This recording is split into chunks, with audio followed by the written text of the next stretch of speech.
వరకట్న వేధింపులు తాళలేక మరో గృహిణి ప్రాణాలు కోల్పోయింది. ప్రేమించి పెళ్లి చేసుకున్న భర్తే కిరాతకంగా హత్య చేశాడు. రాడ్డుతో దాడి చేసి కారుతున్న రక్తాన్ని బకెట్లో పట్టి రాక్షసత్వాన్ని ప్రదర్శించాడు. ఈ అమానుష ఘటన శ్రీ సత్యసాయి జిల్లాలో పెనుగొండలో జరిగింది. ఇక పెనుగొండలో జరిగిన ఈ ఘోరం అందరినీ కలిచివేసింది.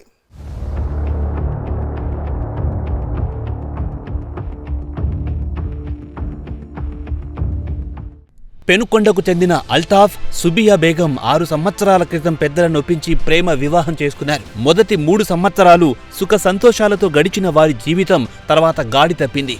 అల్తాఫ్ చెడు వ్యసనాలకు బానిసై భార్యను డబ్బుల కోసం వేధించడం మొదలెట్టాడు.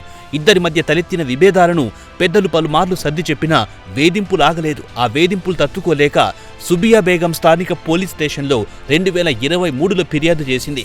498 సెక్షన్ కింద పోలీసులు కేసు నమోదు చేశారు.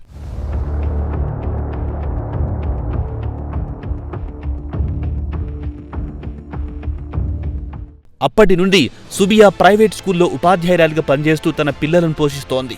కోర్టులో విచారణ జరుగుతున్న వేళ కేసు విషయమై మాట్లాడాలని అల్తాఫ్ ఆమెను గత నెల 26న స్కూల్ వద్ద కలిశాడు. అక్కడ గొడవ పెరగడంతో సుబియా బేగం పిల్లలతో కలిసి అతనితో ఇంటికెళ్లింది. అక్కడ మాటలు కుదరక అల్తాఫ్ విచక్షణ రహితంగా పిల్లల ముందరే ఆమెపై దాడి చేశారు. పిల్లల ముందే రాడ్తో తలపై కొట్టి కారుతున్న రక్తాన్ని బకెట్లో పట్టి రాక్షసత్వాన్ని ప్రదర్శించారు. నా బిడ్డకి జన్గిరి స్కూల్లో బడిలో చదివిస్తూ ఉంటుంది మా పాప టీచర్ మాదిరిగా. మొగుడు వచ్చి సతాయిచ్చి మధ్యాహ్నము ఎట్లంటే అట్లా తిట్టలు తెచ్చి గలాట చేసి తాగిచ్చి గలాట చేస్తా ఉంటే, మేడం మేము పోమ్మా, ఎందుకు పెద్ద పిల్లలు ఉన్నారు పోండి అట్లా అని చెప్తే పోయింది మా పాప. ముందు పిల్లలకి ఎత్తుకుని పోయినా, నువ్వు పోరా నేను వస్తాను అని చెప్పింటే, బుర్హా వేసుకుని వస్తాను చెప్పింటే, బుర్గా వేసుకొని వచ్చే వరకు పాపకి సంఖ్యలో ఎత్తుకున్నాడు. చేతిలో అప్పటికి పిల్లల్ని పిలుచుకొని పోయినాడు.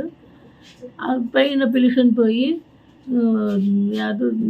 రూమ్ ఎక్కడో ఉందంట, పైన పిలుచుకొని పోయినాడు. అక్కడ పోయి వీడిని మూలలో దొబ్బేసి గడి చేసి ఆ యొక్క పని అంతా చేసి ఎక్కడంటే అక్కడ కొరికేసి, ఎట్లా అంటే అక్కడ చాలా అధ్వానం చేసేసినాడు. కొరికేసి ఇది చేసేసి ఎక్కడంటే అక్కడ కొరికేసినాడు. నాకు ఫోన్ చేసి అమ్మా నా చేత కాదమ్మా అని చెప్తే, ఏమైందమ్మా నీకేమైందమ్మా అంటే, లేదమ్మా నా చేత కాదు అని చెప్పింది. నా చెల్లెలు ఫోన్ తీసుకుని ఏమ్మా ఏమైందమ్మా అంటే, వాడు సెల్ పిక్కుని ఏం చేసినావురా అంటే, లేదు అంటే నేను 8 నెలలు అట్లా మేము దూరం ఉంటుంది కదా, పిలుచుకొని పంపిరా అంటే, నేను పిలుచుకొని వస్తాను, ఆటోలో పిలుచుకొని వస్తానని చెప్పినాడు. ఆ ఫోన్ మీ అమ్మకి చెప్తావా ఇవి అంతా అని చెప్పి ఫోన్ కొట్టేసినాడు. ఫోన్ కొట్టేసి ఫోన్ పోయింది కదా అని ఆ ఫోన్ ఎత్తుతూ ఉంటే, ఏదో ఆటో డొమ్మలో ఏందో తీసుకొని ఈప మీద కొట్టేసినారు. అమ్మ అని పడిపోయింటే తల మీద 3 ఏట్లు వేసినాడంట. అది ఈపుకి అంతా కొట్టేసినాడమ్మా. అంతా 18 కుట్లు ఎంతో పడినాయంటమ్మా తల్లి, నాకు కనపడలేదు. అది నా బిడ్డ వెళ్ళిపోయిందమ్మా.